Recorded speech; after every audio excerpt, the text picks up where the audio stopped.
لیا تھا۔ بیچاری لڑکی نے منگنی کی انگوٹھی کا ڈیزائن، شادی کے جوڑے کا رنگ اور شاید اپنے ہونے والے بچوں کا نام۔ اسے تو اپنی خوش قسمتی پر یقین نہیں آ رہا تھا، مگر اس بڑی غلط فہمی سے بھی ایک بہت بڑا شاک اسے آج لگنا تھا۔ فرحاد اسے ڈرائنگ روم میں بٹھا کر چائے بنانے چلا گیا۔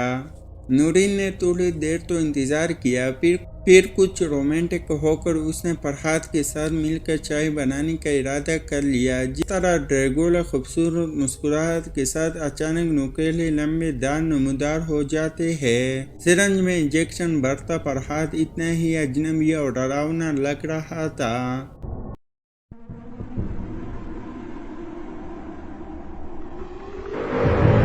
زہر کا انجیکشن پہنچانے میں نورین کو بالکل دیر نہیں لگی۔ آخر کو وہ بھی ایک نرس تھی۔ اسما بیگم اور نور جیسے ڈھیر عمر کے کمزور سوئے ہوئے لوگوں کو مارنا بالکل مختلف اور آسان تھا، مگر نورین نے اسے ٹھیک ٹھاک سمجھ لیا تھا۔ کتنی ہی دیر وہ دونوں آگے پیچھے بھاگتے ہوئے چوہی بلی کا کھیل کھیلتے رہے۔ آخر کار نورین بیچاری ٹھوکر کھا کر گر پڑی۔ فرحاد بری طرح ہانپ رہا تھا۔ کانپے ہوئے ہاتھوں سے وہ انجیکشن لگانے کی کوشش کر رہا تھا اور نورین اپنی زندگی بچانے کی۔ نورین بری طرح مزاحمت کر رہی تھی، مگر فرحاد نے آخر کار انجیکشن نورین کے بازو میں گھسا ہی دیا۔ مگر فرحاد بیچارہ کوئی قتل ایکسپرٹ تھوڑی نہ تھا۔ وہ بری طرح گھبرایا ہوا تھا اور قدرت کو کچھ اور ہی منظور تھا۔ آج پھر طوفانی بارش برس رہی تھی۔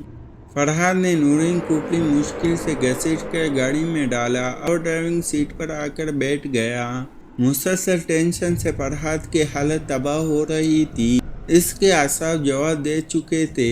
قدرت کے نظام کے خلاف جانا آسان بات نہیں ہوتی ہے۔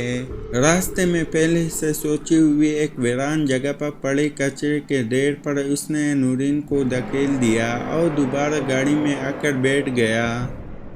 فرحاد کو چند قدم آگے کا راستہ نظر نہیں آ رہا تھا، کچھ بارش کی وجہ سے اور کچھ مسلسل بہنے والے آنسو کی وجہ سے۔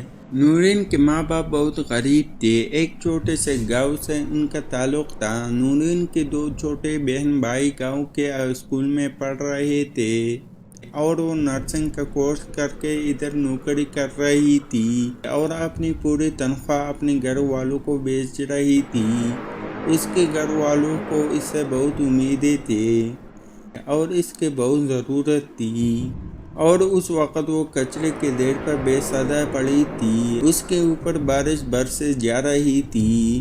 جب انسان جنم لیتا ہے تو اس کی میٹیاں بند ہوتی ہیں مضبوطی سے۔ نورین کی میٹھی مضبوطی سے بند تھی۔ اس میں ایک انجیکشن تھا، زہر کا انجیکشن۔ فرحاد گھبراہٹ اور نورین کی شدید مزاحمت کی وجہ سے سرنج میں پورا انجیکشن نہیں بھر سکا تھا۔ نورین نے اسے پہلے ہی انجیکشن چھین لیا تھا۔ جتنا زہر اس کے جسم میں گیا تھا وہ کسی انسان کو مارنے کے لیے ناکافی تھا۔ جیو داس کے جیون میں آج کی رات بہت اہم تھی، بہت زیادہ اہم۔ آج فرحاد کو آخری قتل کرنا تھا اور جیون کو دیو کے آگے آخری بھیٹ چڑھانی تھی، اور پھر اس کے لازوال شیطانی طاقت حاصل ہو جاتی۔